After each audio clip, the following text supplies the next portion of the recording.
Bonjour à tous et bienvenue sur C'est plus que du tennis. Si tu me découvres, je m'appelle Yohan Dali, je suis coach de vie et thérapeute, également coach mental émotionnel chez les sportifs. Aujourd'hui, j'ai décidé de te faire une vidéo sur la confiance en soi. Qu'est-ce que c'est? Est-ce que c'est inné? Est-ce que ça se travaille? Beaucoup de personnes sont en quête de confiance en elles, que ce soit pour aller parler à une fille qui nous plaît dans la rue, développer un projet, créer son activité, prendre la parole en classe, faire une conférence ou tout simplement passer à l'action dans sa vie de tous les jours. Donc si ça t'intéresse, reste avec moi, c'est parti. Si je prends la définition du dictionnaire, la confiance, c'est l'assurance, le courage qui vient de la conscience qu'on a de sa valeur. Et moi j'aimerais rajouter, et je t'invite à créer ta propre définition, la confiance en soi, c'est s'autoriser à croire en son potentiel, ses capacités et focaliser dessus. Au passage, on a tous des qualités, on a tous des capacités. On ne n'est pas nul sans savoir rien faire. Ensuite, si je me place du côté de l'inconscient collectif, c'est-à-dire les croyances qu'ont la plupart des gens de notre société sur la confiance en soi. J'en ai identifié deux. La première, c'est la confiance en soi, c'est mal vu. C'est quelqu'un qui se la pète, qui se prend pour quelqu'un d'autre. Moi je. La deuxième, c'est la confiance en soi, c'est l'absence totale de peur, de stress. C'est-à-dire la personne, elle peut aller faire une conférence devant 10 000 personnes, elle est en paix. Et j'aimerais qu'ensemble, on voit si on ne peut pas remettre un petit peu en question ses croyances. Pour moi, quelle est la différence entre celui qui se la pète et celui qui a une juste estime de lui? Dans le premier cas, pour moi, c'est un mécanisme de défense. La personne se met un masque pour cacher ses peurs, ses doutes, ses émotions. Si tu creuses un petit peu, tu vas vite voir que c'est pas très solide, que la personne fait vachement gaffe au regard des autres, à l'image qu'elle a d'elle-même. Et la personne va être plutôt égoïste. Dans le deuxième cas, la personne qui a une juste estime de soi, déjà, elle va être tournée vers le partage.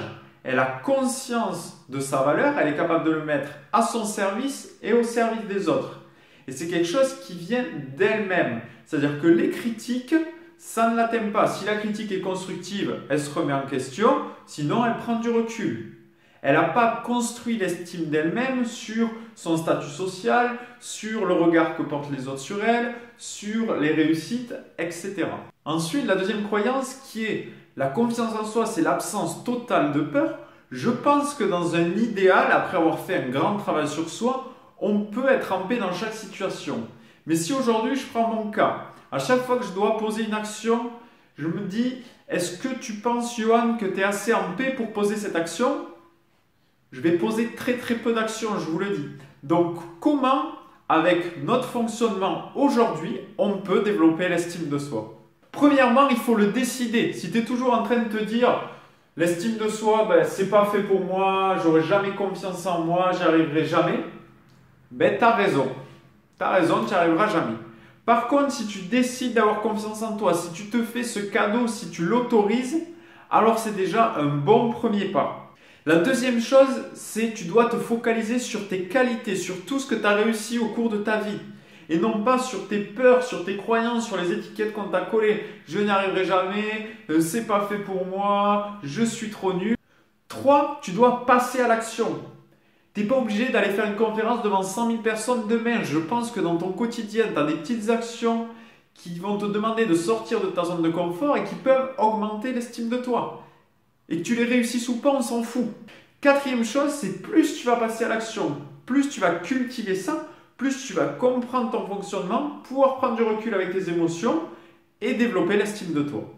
Si je dois récapituler cette vidéo, qu'est-ce que la confiance en soi? C'est croire en son potentiel, en ses capacités. Comment on peut la développer? 1, tu dois le décider. 2, tu dois focaliser sur tes qualités. 3, tu dois passer à l'action même si tu es un peu flippé. 4, plus tu vas le cultiver, plus ça va devenir facile pour toi. Tu as vu dans cette vidéo, j'ai rien inventé. Comment avoir confiance en soi? C'est à toi de le décider.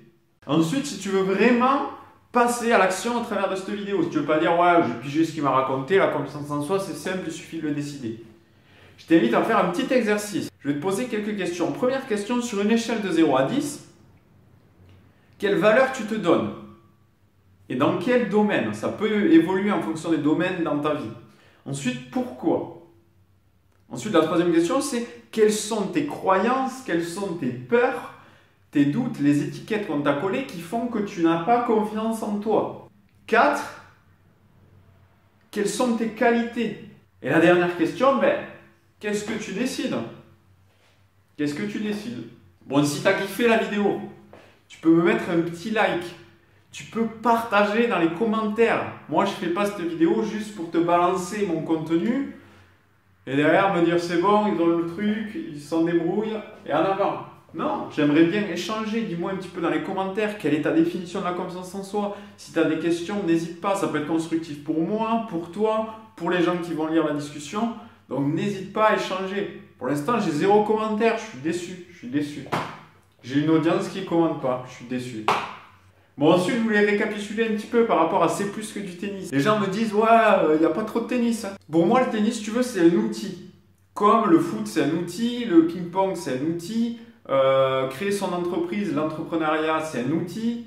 L'idée, c'est qu'est-ce que tu mets derrière l'outil. Tu peux avoir le meilleur outil du monde, le meilleur talent. Si tu n'as pas confiance en toi, si tu ne sais pas gérer tes émotions, si tu ne comprends pas un petit peu comment tu fonctionnes intérieurement, tu vas galérer, quoi. Tu vas galérer et tu as beau avoir du talent technique, si derrière c'est pas accompagné par la personne que tu es ou que tu as envie d'être, ça va être difficile d'accomplir tes projets, que ce soit dans le tennis, dans le foot, dans le ping-pong ou en créant ton business ou ton entreprise.